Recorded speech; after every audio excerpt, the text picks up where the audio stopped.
बच्चों, मैं निताशा सिन्हा आज आपको समकालीन विश्व राजनीति के द्वितीय पाठ दो ध्रुवता के अंत का भाग 2 पढ़ाने जा रही हूँ। भाग 1 में मैंने आपको बहुत सारी बातें बताई थी कि दो ध्रुवता क्या होता है, सोवियत व्यवस्था क्या है, क्यों वो विघटित हुआ और उसके विघटन के कारण क्या रहे, परिणाम क्या हुआ और उसकी वजह से विश्व राजनीति में कौन से बदलाव आए। जैसा कि हमने पहले भाग में पढ़ा था, मैं थोड़ा सा आपको बताना चाहती हूँ कि दो ध्रुवता का अर्थ था कि विश्व दो भागों में बट गया था। अगर आपने ग्लोब देखा हो तो ग्लोब पर आपने देखा होगा कि एक विषुवत रेखा है जो पूरे विश्व को दो भागों में बांट देती है, पृथ्वी को दो भागों में बांट देती है, एक उत्तरी ध्रुव एक दक्षिणी ध्रुव। आप ये समझ लीजिए कि जैसे विश्व में एक वैमनस्य की रेखा खिंच गई थी जिसने पूरे विश्व को दो भागों में बांट दिया था।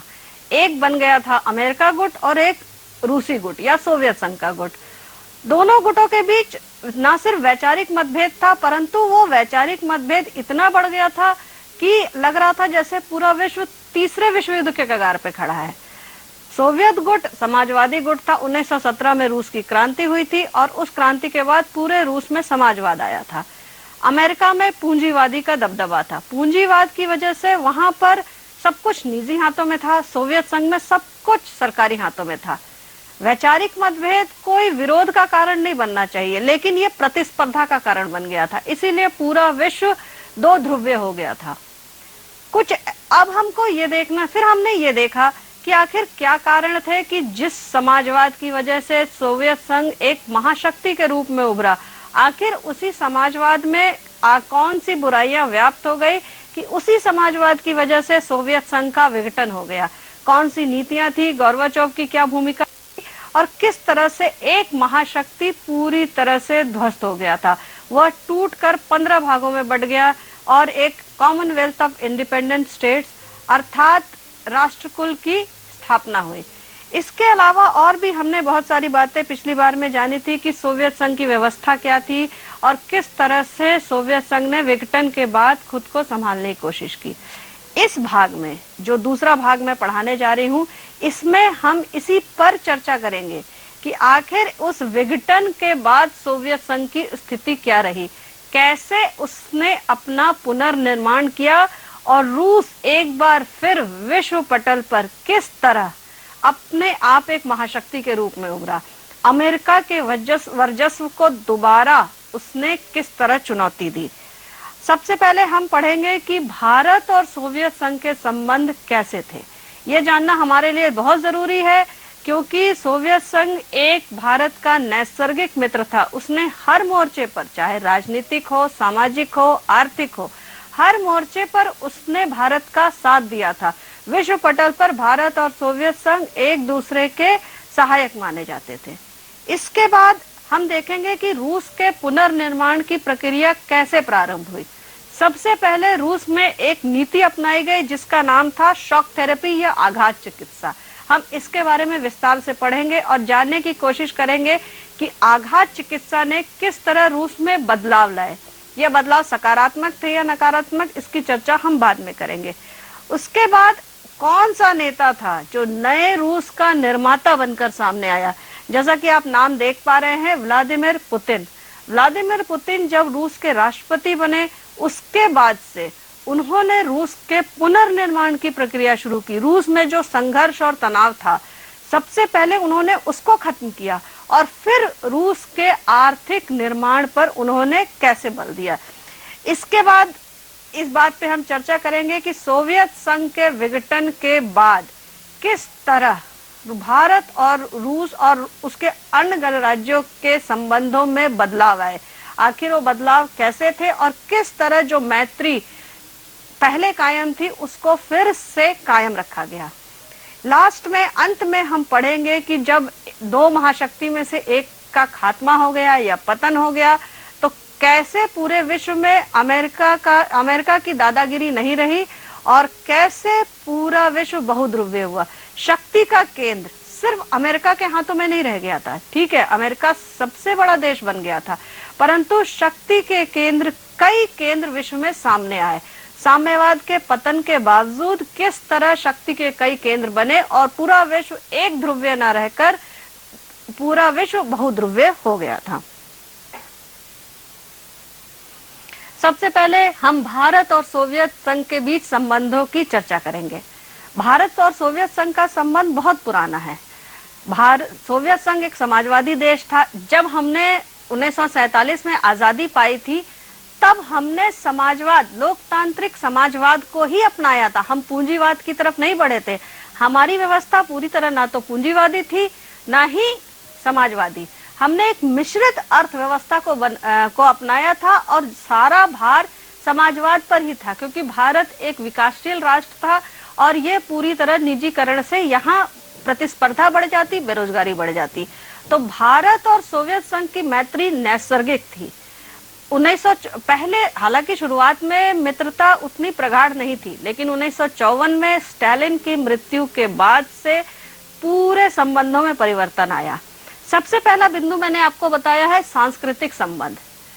आप अगर एक बात पे गौर करें कि जब दो राष्ट्रों के संबंधों की हम बात करते हैं तो राजनीतिक संबंध की बात करते हैं, सामाजिक संबंध की बात करते हैं, आर्थिक संबंध की बात करते हैं, सैनिक संबंध की बात करते हैं, लेकिन कहीं भी सांस्कृतिक संबंध की बात उतनी नहीं करते।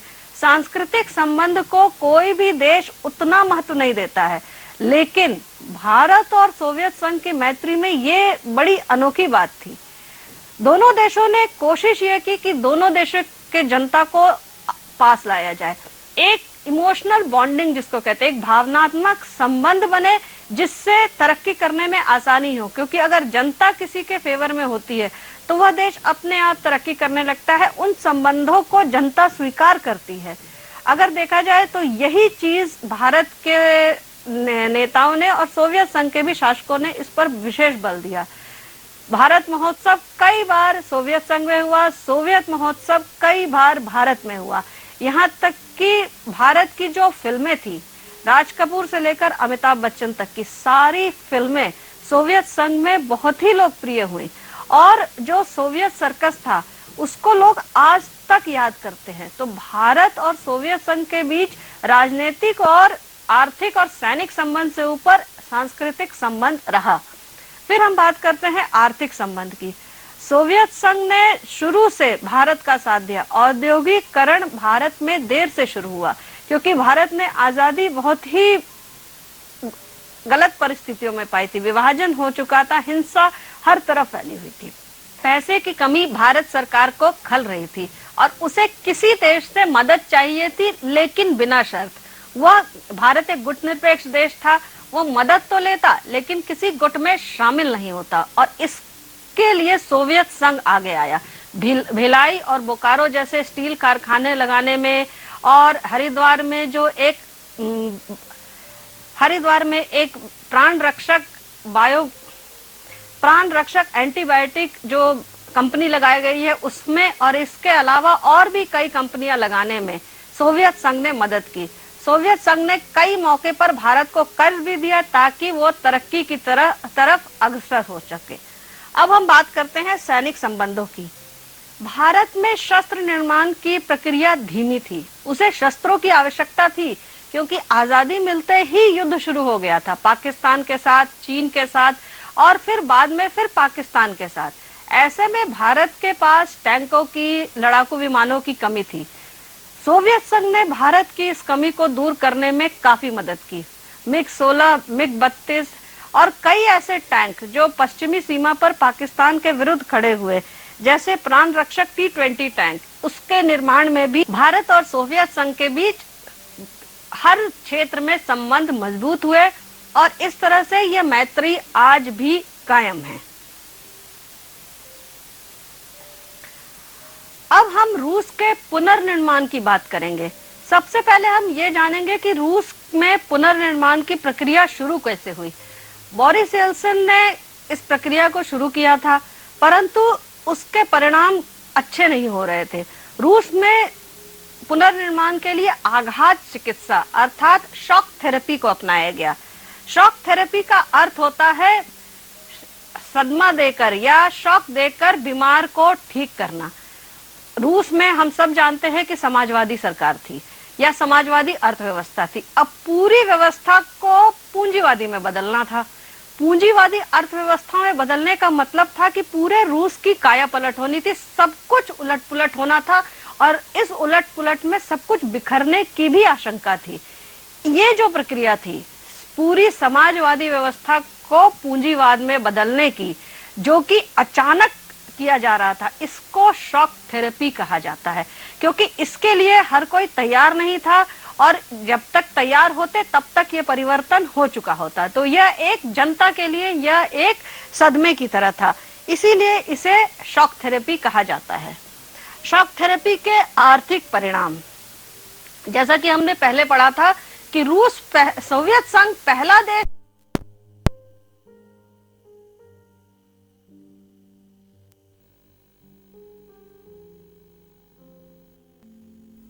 इसका पूरा ध्यान सरकार रखती थी, परंतु जब समाजवादी व्यवस्था ही बिखर गई थी तो ऐसी स्थिति में जनता का ध्यान रखता कौन। और इसीलिए सारी स्वास्थ्य सेवाएं या सुरक्षा संबंधी सेवाएं जो थी वो पूरी तरीके से बिखर गई थी और एक तरह से रूसी जनता अनाथ होकर सड़कों पर आ गई थी।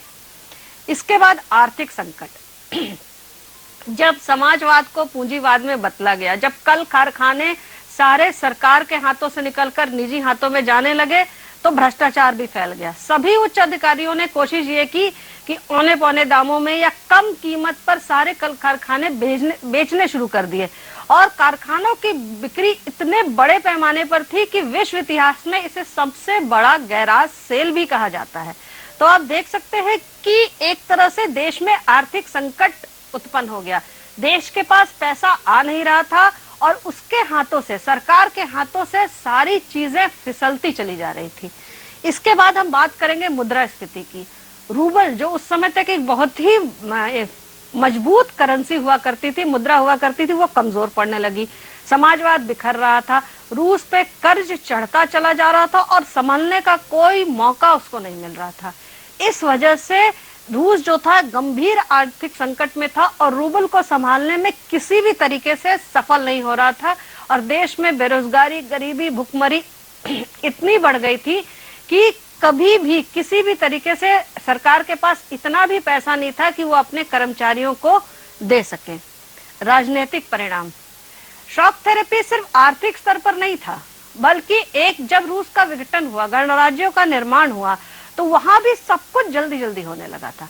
नए संविधानों का निर्माण हुआ जो होना चाहिए था कि जैसे अगर हमने समाजवाद को छोड़ या साम्यवाद को छोड़ लोकतंत्र को अपनाया था तो ये होना चाहिए था कि संविधान संसद की स्थिति मजबूत करे।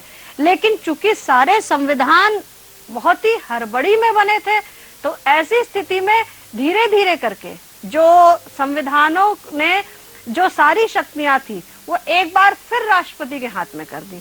नतीजा ये हुआ कि जनता के चुने हुए प्रतिनिधि जो थे वो कमजोर हो गए, संसद की स्थिति कमजोर हो गई और जो राष्ट्रपति था एक बार फिर से तानाशाह की तरह काम करने लगा।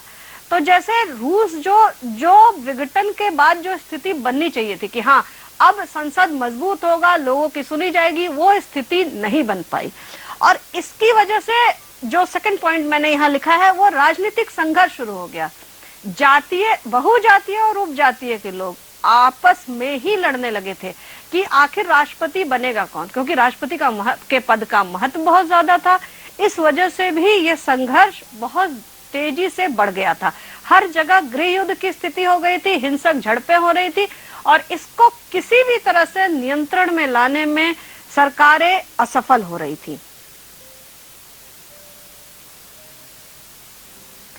इसके बाद हम पढ़ेंगे कि रूस के पुनर्निर्माण, जो स्थिति आज हम देख रहे हैं कि रूस वाकई एक बड़ा देश, एक महाशक्ति के रूप में उभर गया है, आखिर वो स्थिति लाने वाला व्यक्ति कौन था, ये नए रूस का निर्माता कौन था। Vladimir Putin. बोरिस येल्सिन के इस्तीफा देने के बाद प्रधानमंत्री व्लादिमीर पुतिन कुछ दिनों के लिए कार्यवाहक राष्ट्रपति रहे और फिर उनको मार्च 2000 में रूस का राष्ट्रपति चुन लिया गया। इस समय व्लादिमीर पुतिन पूर्व केजीबी प्रमुख थे। उन्हें देश की आंतरिक स्थिति का अच्छी तरीके से पता था। वो जानते थे कि किन नीतियों का पालन किया जाए कि जनता के बीच उनकी पैठ बन सके, घुसपैठियों की कमर तोड़ी जा सके और कैसे वो रूस की काया पलट कर दे। उन्होंने उन्हीं नीतियों को लागू किया। उन्होंने अपनी एक अच्छी जासूसी व्यवस्था बनाई, उन नीतियों को बनाया जो जनता को पसंद आए, और उन्होंने सबसे बड़ी भूमिका निभाई रूस की कायापलट करने में। सबसे पहले हम रूस के संघर्ष और तनाव पर नजर डालेंगे। चेचनिया का संघर्ष। चेचनिया रूस से अलग हो गया था और चेचनिया में उपजातीय और बहुजातियों के बीच संघर्ष चल रहा था। चेचनिया का संघर्ष कोई नया नहीं था। स्टालिन और क्रुश्चेव को भी इनको काबू में करने में काफी मशक्कत करनी पड़ी थी। पुतिन ने आते ही इस पर विशेष ध्यान दिया। उन्होंने ऐसी नीतियां लागू की जिससे कि जनता ने उनको स्वीकारा। जनता के हृदय में थोड़े ही समय में व्लादिमीर पुतिन ने अपनी एक बहुत अच्छी जगह बना ली, और चूंकि उनकी नीतियों का समर्थन हुआ, कई संधि हुए, कई समझौते पर हस्ताक्षर हुए, तो चेचनिया में जो तनाव चल रहा था उसमें कुछ कमी आई और चेचनिया का संघर्ष काफी हद तक कम करने में व्लादिमीर पुतिन जो है वो सफल हो गए थे। इसके बाद हम बात करेंगे तजाकिस्तान की और किर्गिस्तान की। तजाकिस्तान में भी जातीय संघर्ष चल रहा था। व्लादिमीर पुतिन को वहां भी जूझना पड़ा। वहां भी वो जो वहां के लोकल लीडर थे, जो स्थानीय नेता थे, उनके साथ बैठक करके उनकी जरूरतों को समझते हुए उनकी आर्थिक मदद करके जनता को विश्वास में लेके व्लादिमीर पुतिन ने उस समस्या का भी समाधान किया। यहाँ मैं एक बात कहना चाहूंगी कि पूरी तरीके से संघर्ष तो आज भी नहीं समाप्त हुआ, लेकिन हाँ, जो इंटेंसिटी, जो उनका बहाव उस वक्त था, उस पर बांध बनाने में जो ये रूसी राष्ट्रपति थे वो काफी हद तक सफल हो गए थे, और ये रूस के पुनर्निर्माण की पहली सीढ़ी थी, क्योंकि जहां शांति होती है सफलता अंततः वहीं मिलती है। इसके बाद हम पढ़ेंगे कि जब सोवियत संघ टूट गया उसके बाद भारत और रूस और अन्य साम्यवादी देशों के संबंध कैसे रहे। बोरिस येल्सिन ने कहा कि रूस के साथ जो भारत के संबंध है, जो मैत्रीपूर्ण संबंध है, उनमें कोई परिवर्तन नहीं आएगा, बल्कि उनमें और वृद्धि ही की जाएगी, क्योंकि अभी तक तो रूस भारत की सहायता कर रहा था, लेकिन अब रूस को भी सहायता की जरूरत थी। एक ऐसा साथी चाहिए था जो इस मुसीबत के वक्त उसके साथ खड़ा रहे, और यह काम भारत ने भली भांति किया। सबसे पहले आर्थिक संबंध। भारत को रूस काफी सारी तकनीक, जैसा कि हम पहले बात कर चुके हैं, उसने प्रदान की थी। जब अटल बिहारी वाजपेयी रूस की यात्रा पर गए, वहां पर भी कई समझौतों पर हस्ताक्षर हुए, जिससे कि आर्थिक मदद भारत को मिलती रही। रूस की भी आर्थिक मदद भारत ने की थी। इसके बाद राजनीतिक संबंध। राजनीतिक संबंध दोनों देशों के हमेशा से मजबूत रहे, कोई मतभेद का आधार ही नहीं था। 2008 को रूस के वर्ष के रूप में भारत में मनाया गया, 2009 को रूस में भारत का वर्ष मनाया गया। यह एक दूसरे के प्रति सम्मान दिखाने का तरीका था, और यह बात सबकी समझ में आ गई थी कि भले ही सोवियत संघ टूट गया हो, परंतु रूस और भारत के संबंधों में किसी तरह की कोई दरार नहीं आई थी। इसके बाद सैन्य और वैज्ञानिक संबंध। कई सामरिक समझौते पर भी हस्ताक्षर हुए कि किस तरह से रूस भारत की मदद करता रहेगा। रूस ने भारत को सुखोई 30 भी दिया, और भी अंतरिक्ष क्षेत्र में भी रूस ने काफी मदद की, और भारत को इन मदद की उस समय आवश्यकता भी थी। तकनीकी सहयोग के बल पर ही आज भारत अंतरिक्ष में अपनी पैठ बनाने में सफल रहा है। इसके अलावा सांस्कृतिक और शैक्षणिक क्षेत्रों में आदान प्रदान। भारत और रूस सांस्कृतिक क्षेत्र में अपना आदान प्रदान कायम रखे थे। कई बार वहां के उत्सव को यहाँ मनाया गया, परंतु सांस्कृतिक क्षेत्र में थोड़ी सी कमी आ गई थी, क्योंकि इस समय रूस अपने पुनर्निर्माण की प्रक्रिया में लगा हुआ था। तो इस तरह से हम देखते हैं कि भारत और रूस के बीच जो संबंध थे वो बिगड़े नहीं। सोवियत संघ का विघटन भले ही हो गया था, परंतु सोवियत संघ आज भी एक बहुत ही महत्वपूर्ण मित्र, एक सच्चे मित्र की तरह भारत के साथ खड़ा है, चाहे वो सुरक्षा परिषद में हो या कहीं और हो। भारत के दुश्मनों का साथ सोवियत संघ ने कभी नहीं दिया। एक और बात ये रही कि यहाँ से रूस तक पाइपलाइन बिछाने की भी बात रूस ने की थी। गैस पाइपलाइन अगर रूस से भारत तक बिछ जाता तो भारत को भारत की तरक्की में ये बहुत बड़ा एक रोल होता उसका, और इसकी भी संभावनाएं दोनों देशों ने मिलकर तलाशी। अब हम बात करेंगे जो कि आज की परिस्थिति है या आज का परिप्रेक्ष्य है। हमने ये तो पढ़ा कि समाजवाद या साम्यवाद का अंत हो गया। पूर्णतः अंत अभी भी नहीं हुआ था। साम्यवाद या समाजवाद किसी न किसी रूप में कुछ देशों में तो आज भी है, परंतु रूस एक महाशक्ति के रूप में नहीं रह गया था। सोवियत संघ का उत्तरदायी जरूर था, लेकिन कहीं रूस कमजोर पड़ रहा था अमेरिका के सामने। सोवियत संघ का उत्तराधिकारी रूस होने के बावजूद भी उस लेवल तक अब तक नहीं पहुंच पाया था। विश्व में शक्ति का मुख्य केंद्र अमेरिका बन गया था और शक्ति के कई केंद्र तो थे, लेकिन अमेरिका की बराबरी कोई नहीं कर पा रहा था। विश्व दो ध्रुवीय न रहकर एक ध्रुवीय रह गया था, परंतु इस स्थिति को भी सब लोग स्वीकार करने को तैयार नहीं थे। कई कोशिशें हो रही थी कि जो पूरी शक्ति एक हाथ में ना जाए और किसी तरह अमेरिका की दादागिरी पर भी अंकुश लगाया जाए। इसके लिए कोशिश ये की गई कि बहुध्रुवीय विश्व की स्थापना हो। बहुध्रुवीय का अर्थ ये था कि जहां तक हो सके शक्ति के कई केंद्र हो। शक्ति का केंद्र का यह मतलब नहीं था कि हर कोई गुटबाजी कर ले अपने अपने क्षेत्रों में। शक्ति के केंद्र का यह मतलब था कि गुटबाजी का अंत हो और सभी क्षेत्र तरक्की करें। बहुध्रुवीय विश्व व्यवस्था की इसलिए स्थापना की बात की गई। उसकी कुछ विशेषताएं थी। सबसे पहली विशेषता थी शांति वार्ता द्वारा संघर्षों का समाधान। अर्थात कोशिश ये की गई कि जितने भी संघर्ष हो उनका हिंसक समाधान ना ढूंढा जाए। शांति वार्ता द्वारा दो पक्ष बैठकर मिलकर उस संघर्षों का समाधान करे ताकि हिंसा ना हो। शस्त्रीकरण को बढ़ावा नहीं दिया जाए और हर तरफ विश्व में शांति का माहौल हो ताकि सभी देश तरक्की कर सके। संयुक्त राष्ट्र संघ को शक्ति संपन्न बनाना। संयुक्त राष्ट्र संघ कहीं अपनी भूमिका में पिछड़ रहा था। शीत युद्ध के समय हालांकि उसने बहुत कोशिश करके तृतीय विश्व युद्ध को रोका था, परंतु जो भूमिका उसकी होनी चाहिए थी विश्व पटल पर वो हो नहीं पा रही थी। उस पर या तो अमेरिका का प्रभुत्व कायम हो जाता था या फिर रूस का। कोशिश ये की गई कि संयुक्त राष्ट्र संघ को शक्ति संपन्न बनाया जाए, अर्थात हर देश संयुक्त राष्ट्र संघ की बात माने और संयुक्त राष्ट्र संघ हर मसले पर अपना निष्पक्ष राय दे। सामूहिक सुरक्षा। अक्सर ये होता था कि नाटो, सीटो, सेंटो बहुत सक्रिय रहते थे। जब एक देश आक्रमण करता तो ये इकलौता ग्रुप उस पर फिर आक्रमण करता और इस तरह से बात बिगड़ जाती थी। सामूहिक सुरक्षा का अर्थ यह निकला यहाँ पर कि अगर कोई एक देश किसी देश पर आक्रमण करे तो विश्व के सभी देश मिलकर उसका बहिष्कार करें।